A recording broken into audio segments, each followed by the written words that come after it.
మేము ఇక్కడ ఇల్లు కొనుక్కున్న సంవత్సరంన్నరకి ఈ రోడ్లో వెళ్ళగలుగుతున్నాం పోలీసులు ఆపకుండా. ఫిల్మ్ సిటీ కాదు ఇది, మన జగనన్న గారి ఇల్లుండే ఏరియా.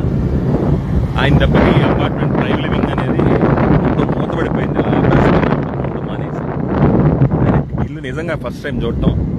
చూడండి ఇదంతా ల్యాండ్స్కేపింగ్, బ్యూటిఫుల్ ల్యాండ్స్కేపింగ్.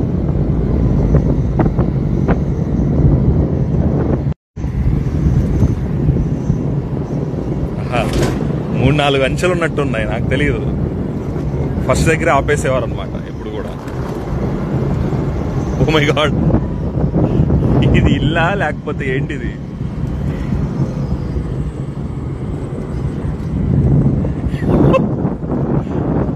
ఇది ఏంటి గోడలు?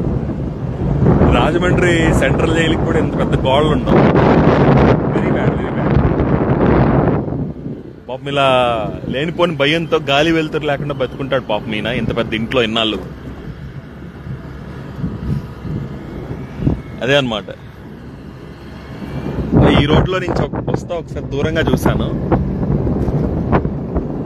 సో ఎంటైర్ ఇప్పుడు మనం వస్తున్న రోడ్డు మొత్తాన్ని కూడా పైన ఇంకొక రోడ్డు మొత్తం అంతా ఖాళీ చేసి ఇంకొక రోడ్డు అది కూడా ఖాళీ చేసేసారు. ఈ రోడ్డు మొత్తాన్ని వాళ్ళ ప్రైవేట్ ప్రాపర్టీ లాగా ఆపేశారు.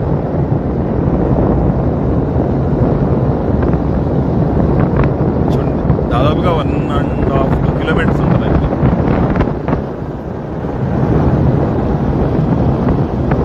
ఇదే కాదు, వాళ్ళ పార్టీ ఆఫీస్ 2 కిలోమీటర్ల 1/2 కిలోమీటర్ అవతల బంకింగ్హామ్ కెనాల్ పక్కన పార్టీ ఆఫీస్ స్కెచ్ గీశారు. ఋషికొండకి బీచ్ గురించి పట్టించుకుంటున్నారు కానీ మా తాడేపల్లి కొండ గురించి పట్టించుకోవట్లేదు ఎవరు. ఇది మరీ అన్యాయం అండి. ఇక్కడ కూడా కొండను ఆక్రమించేసి ఏకంగా పార్టీ ఆఫీస్ 2 ఎకరాలు అలాట్ చేసుకుని ఆ పక్కన కొండ మొత్తం ఆక్రమించి ప్లాన్ చేశారు. ఇదనమాట.